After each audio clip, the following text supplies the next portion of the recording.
This conference will now be recorded. Hello, and welcome back to another session of R&B Service Management. As you know, service management has many different features and options to be able to use to support you in terms of what you might have as challenges in your manufacturing organization.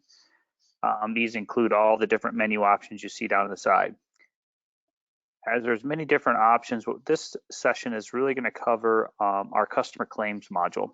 Customer claims module is designed to help manufacturers who manufacture products and then get phone calls from end users with problems. And in this case, these would be situations where the manufacturer may dispatch a third-party service provider out to service any warranty items for this customer. So third-party service providers, typically called service agencies, dealers, distributors, those kind of things.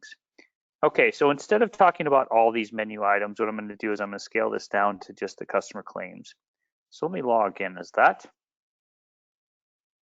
And again, if you have an interest in any of the other functionalities of service management, just let us know. All right, so I'm going to log in as a technical support person. And typically what happens is you sell a product and then a customer calls in and has a problem, product's under warranty. And so the technical support person is going to try to help them. Now you see that we've been able to scale down service management to just support that technical support person's functionality. They see information about the customer claims that are coming in. They also have RMAs. Sometimes that may be relevant to them. We're mainly going to focus on customer claims today. But they also need different master files. So they need a consumer, a dealer, parts, and products master file, and ultimately a product serialized master file. These master files are typically populated with some type of upload or some type of integration into your ERP system and become the core for data to be able to get information to support this. Okay, so we're going to use these master files as we move through the customer claims. But let's start off with a customer claim. All right, so as I said, I'm a technical support person. And I might be getting a phone call from Dunkin' Donuts, for example. So I look in here and I want to try to get just some history on Dunkin' Donuts.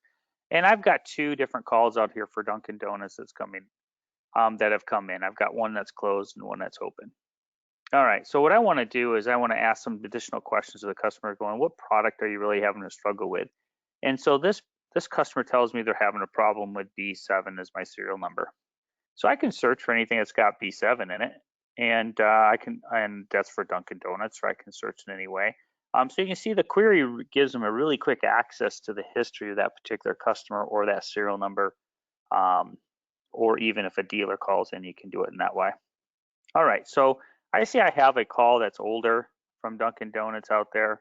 I can find out what I did with this particular call.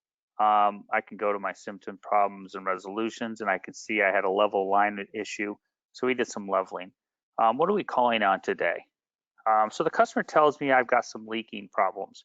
So I'm going to create a new customer claim, and I'm going to start off with the serial number because the serial number has a lot of information tied to it.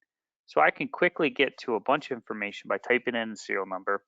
And when I hit the enter key, it asks me if I want to use the customer who's currently registered to that unit. And I say, okay. And so it gives me the product information. It gives me the warranty information. So I can see it's under warranty still.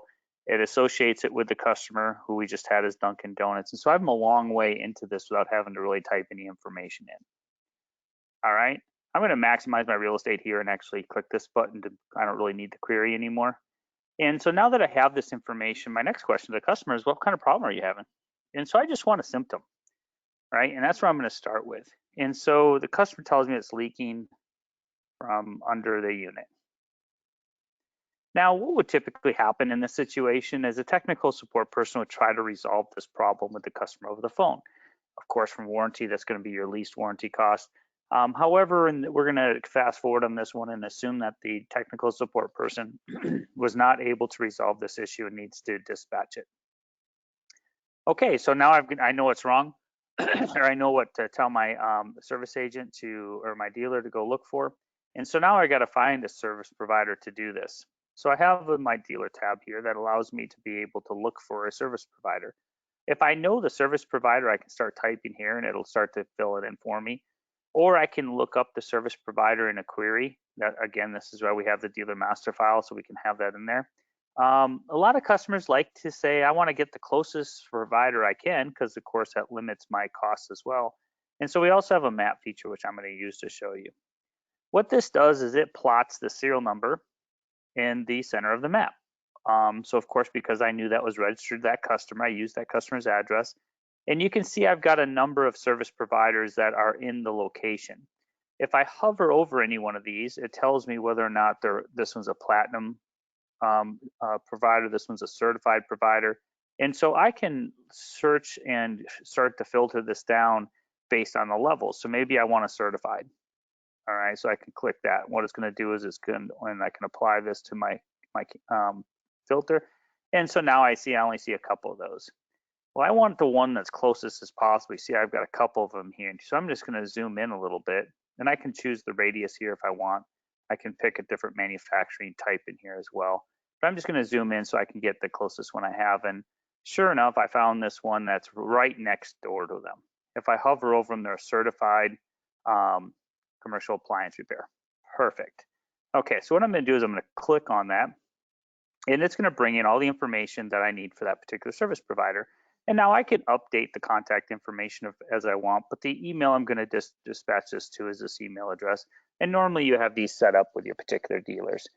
So that's all set to go. Okay, so that's pretty much all I have to do to get this done. I tell the customer we're all set. I'm going to send out, Vic's commercial appliance as soon as I can get them out there. They'll contact you as soon as they're able to do that. Now, there's just a couple cleanup things I want to be able to do here. Is I want to be able to tell them that it's dispatched. And I might have a status as well that I put it in for this. In this case, I'm going to put in here dispatch to service agency. Okay.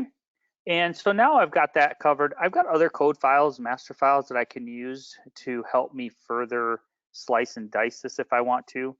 For example, I can put a severity code on it. Maybe it's high. I can put an industry code on it if I need to.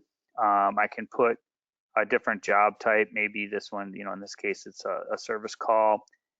Classification code, maybe we'll classify this as hardware, so those are optional as well. We even have a subject optional field.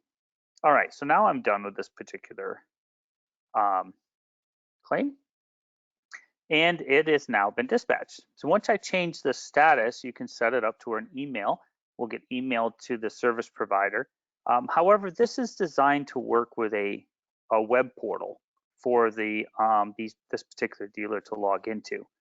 And so once I notify them via email that they have one coming, this particular customer can go in and get those off the web portal. All right, so now we're going to change roles. I'm no longer a technical support person, and now I'm a dealership or a service provider that this has just been dispatched to. So just kind of pretend you got an email saying it's been in there, or maybe you even monitor the portal. So I'm going to log in as a dealer. And when I log in, this is the dealer that I just associated it with. And this dealer login's associated with the user I picked, or the dealer that I want to dispatch to. And so now you can see when they log in, it's kind of a generic screen. This is designed to really be embedded into your website so that a dealer can come into your website, click on their warranty portal and do that, or they can come in here directly as well. And then what they see is controlled by an access group that you give them. In this case, they can now see the warranty claims that have been associated with them. Okay, and so here you see the warranty claims. They can also see all the other claims that they're working on. And so now you have a really good visual for your service providers to be able to see what's going on and what they're working on for you. And they can see the statuses, like this one's dispatched to them. This one's requiring more information. This one they sent back to you as a manufacturer and are waiting for payment for it. The ones down below, you can see that they're closed and what was the claimed amount, what was the approved amount. So this gives a lot of visibility to your third parties so they can manage these kind of things. And so as they're submitting claims back to you, you eliminate a lot of phone calls going, can you tell me the status of my claim? Because they can come right out here to the portal and see it. Okay, but let's continue on with our story. And so this was the claim that they're working on. And so they just recently got that dispatched to them. So they're going to click the edit button and they're going to come in here and they're going to see their claim. Okay, we call them service requests. And this is a good example, is you can set up alerts for these particular serial numbers, like this serial number I just put in here that it's covered under a contract. We have certain customers if one's been stolen or we don't want to service it or any of those kind of things. So you can create alerts. You just close them out if you see them. That just gives the visibility to your service provider. Now, this is broken down into sections as we'll scroll through this service request. And so you can use these fields or choose not to use them. We can configure them so you can hide them if you don't use them. But this one's kind of wide open so you can see what's going on. You can see the fields I selected, the high, is a service call. Here's the claim on it. It was dispatched to the service provider. So now they get an opportunity to decide whether or not they want to work on this. And if they do want to work on it, what they do is they come up here and say service agency accepted, for example. All right, I'm just going to skip that step for a second and then just keep going. Now, because I know who I dispatched it to, it automatically populates their information. Now they can change it. Some third parties might subcontract out a piece of this work so they can put their sub-agent information in here. This is a service agency address. They can edit it if they want to. And so they're ready to go. Okay, now they can put additional contacts in here if they want, and we also tell them who the service customer is. Right, here's the billing address, shipping address, service address. So they have as much information as we do, so they don't have to retype anything. You're not trying to communicate these with emails. It's all right here for them. All right, now they go to the service product that they're working on. They can always click back on this alert, by the way. They can see that this is the product. They can see it's still covered under warranty, and they can see the symptom that you put in there. All right. Now they go off and they go do the work. All right, and they go fix this unit. So let's say that they fixed this unit and they found out that they had a bad hose. The problem was a bad hose. And so they type in this information for you, and then what they do is they replace the hose. You'll see the green boxes popping up on the right-hand side. It's saving it as they're typing it. Okay, so that's pretty simple and straightforward. We just want them to tell us what the problem and resolution is. Now, they might have used some parts in this case. And so in this case, they did use a part. They used a hose. And if I type hose, it'll come and tell me whether or not I can find it. And sure enough, there's a hose. This one's a hydraulic hose, probably more of a water hose. But in this case, what this does, this is why your part master file is important, that we get this updated with your ERP type of data. It comes back and it tells you what your ERP pricing is going to be. And it also tells you that this part requires an RMA. This is a big deal for third parties because they never know whether to throw the parts away after they're done fixing it or to keep them and send them back to the manufacturer. You don't want all little parts and pieces coming back to you. That's just a lot of freight for no good reason. But certain parts you might want to have come back to you so you can evaluate those from a quality perspective and potentially even to go back to your supplier and decide what's going on. All right, so I found my part, and now I can put in some additional information, the requested date of this part. Maybe they did it on the 15th of the month. Maybe there's a couple of these hoses. So this is the left bottom hose, for example. They can select a part, department ID, a replacement part. Again, these red asterisks means that the required fields, you can configure this so they're not required, and we can also hide these fields if you don't use them. And they're going to charge you back $25 for this. Okay, they add the part to their list, and so now they've got their part in there.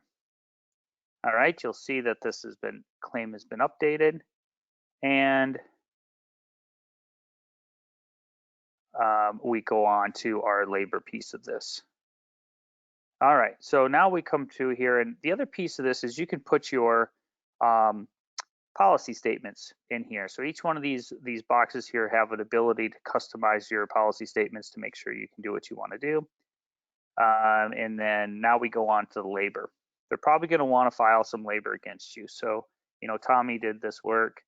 He completed it on the 16th, and he had a job code. He did this in terms of repair, and you control these job codes, whatever you want them to be. Maybe he's a field service technician. And you'll notice that in this case, that each one of these is for demo purposes show that the fields are required. But you're likely only going to have one of these fields required, like the regular hours, the overtime, travel time, and so forth. You may not even approve them. If you don't approve them, we can hide those as well. Because they're required fields, I'll put one into each one of these just to show you.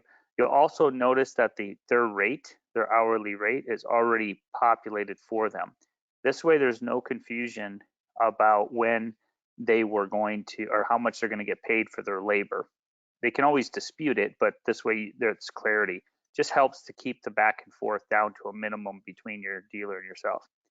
Once I put all that in there, it calculates out their dollar amount for them, and they're claiming $350 for labor. Again, probably not likely because you're probably not going to require the additional fields. All right. This is just another one of the policy statements showing that we can put them in different colors if you want to help draw attention to them. And if they may have a number of trips that they went out, so they may add a bunch of different labor lines that they did. All right, they might have also used some gone to expenses. Let's say they were replacing the hose, which is a standardized a part number, manufacturer part number. But let's say they needed a hose clamp to do that work as well. So they went to the hardware store, they got a hose clamp on the 15th to do that work. And this is just a miscellaneous part and it cost them $5, but they want to have their money back for that. All right, so now they can put that in there as well. All right, okay, so they can also put attachments in. So let's say they needed to put a picture in there. They just simply choose a file to put an attachment in there and they can put as many attachments as they want. It's a big deal because you might want them to do before and after pictures. There may be specific checklists that you want them to run, or maybe documentation that they did on their side that you want them to attach. They can put that in here for the claim. If there wasn't enough room for everything else above, now they have a generic place to put notes. You know, please approve this as soon as possible. All right, then they click the add note. Okay, and so you can see there wasn't a lot of navigation that these guys had to do to fill out this claim. They have to click around a bunch. That was intentionally done so that this was very streamlined for your third parties to be able to submit a warranty claim back to you. Now, when they're done with the warranty claim, you can see they can come up here and review it. Their claimed amount was $25 in parts, $350 in labor, some expenses for a total of $380. This gives them the ability to review it, make sure it matches what they're looking for. And then they simply come up here and say, okay, I want to submit this to manufacturer for payment approval. Now, you'll notice they get a message. It says, are you sure you want to do this? You may be unable to make changes. You can configure this so once they submit it back to you, they can't make changes unless you give it back to them to do the work. That way you're not seeing your service providers make changes while you're in the approval process. So that's all configurable. Okay, so that way it just helps them ensure that they're doing what they want to do. And now you can see that this has been done. And as you can see, my alerts pop back up. But you can also see that you see how some of these fields are now grayed out. I can't make changes to these fields because it's in the status of submitted to manufacturer for approval. However, I can still see it. I can still look at it. And then you can control, maybe you want to still let them leave notes or something, or still let them enter stuff. So you can control that at whatever level you want.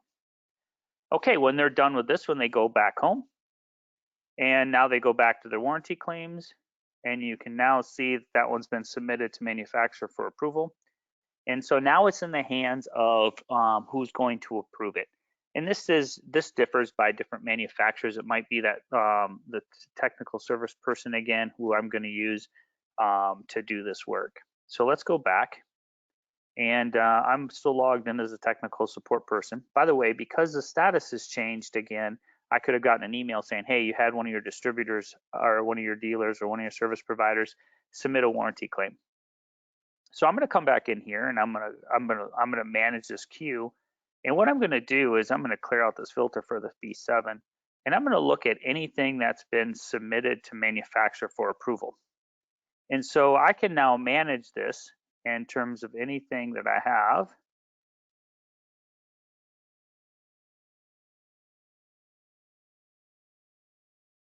And there is, where is my claim?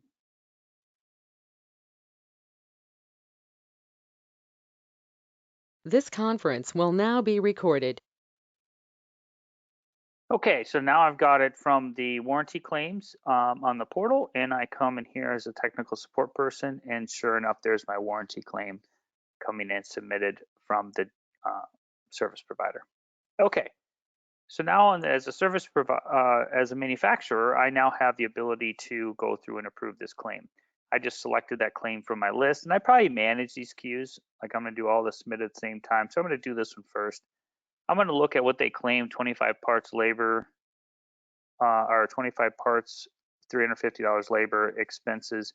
You'll notice I have not approved anything yet. I might want to review that. So I might come over here to my symptom problem resolution, and I might say, what did they do? Leaking for unit, bad hose, they replaced the hose. All right, did they put the right part on there? Yep, sure enough, that's the hose. That's the part that we typically would replace on there. Did they charge me a reasonable amount of labor? Well, in this case, maybe not, because they gave you, overtime labor and so forth in here. So it added up to $350. Maybe we want to dispute that. Okay, and then you look at it in terms of expenses that they had. And so again, you just do a review on this to make sure it's valid or whatnot, but you can see now you're connected with your service provider with the details in a very logical format. Any other notes that they provided to you? So this one has please approve before, as soon as possible. If they had to put any attachments on there, they would have been there. All right, so this gives you an idea what it looks like. And so what I'm going to do is I'm going to go ahead and approve this. Say okay. And now I'm going to say manufacturer is approved for payment. Click OK. And what that does, it puts it into another queue. Now, this doesn't have to go into another queue. I just want to show you a level of this because you might have separation of duties. And so in this case, even though the technical support person approved it, accounting is the only person that can actually issue the credit memo to the dealer. Okay. But what I want to do is I want to show you what happened on the dealer side. Once they refresh their screen, they can now see that it's been approved for payment. Now it updates here, but it could also send them an email saying, hey, we approved you for payment. Now we just got to wait for the payment to go through. So again, it's a constant communication back and forth to your dealer or service provider so they know what's going on. Okay, so now the next step of it is I'm going to log in as an accounting person. And that accounting person, this kind of demonstrates the control in terms of the access groups for the software. And so the accounting person has less access than what the technical support person does. You can see they don't have any of the master files. They just simply have the customer claims. And again, that's all they need. And so they're going to manage their queue by the status, manufacturer approved for payment. All right, and sure enough, now they've got 3 of them in here that they have to approve. And so they go through and they might even do another validation check against company policies or whatnot. And then what they do in here, assuming there's an integration between our software and your software, is they submit a credit memo. Could be also a check for payment. A lot of my manufacturers issue credit memo against their account so that for these claims. Once they click this create credit memo, it'll send over a credit memo to there. Or if there's not an integrated solution, what you would do is you take this information and key in the credit memo into your ERP system. All right, and then when the accounting folks are done, they simply go, okay, it was approved, and now payment was issued. The status has now been changed. They simply finish the claim. That's all they have to do. And then what happens is, again, you can set it up to where your dealers or your service providers will see this, and they now see the payments issued. That evening, it'll queue up and it'll close out these particular claims, and then they'll go into the closed claim bucket for them to do that. And if the integration is written, then it'll also write a credit memo number or a payment number so that the dealer can see what's going on. All right, so that helps to understand what a warranty claim looks like in service management. Giving our web portal tool to your dealerships or service providers so that they can file a warranty claim or so that they can complete a warranty claim that has been filed from one of your customers back to you. All right, thank you for your time. I hope this was helpful, and I will speak with you in another session.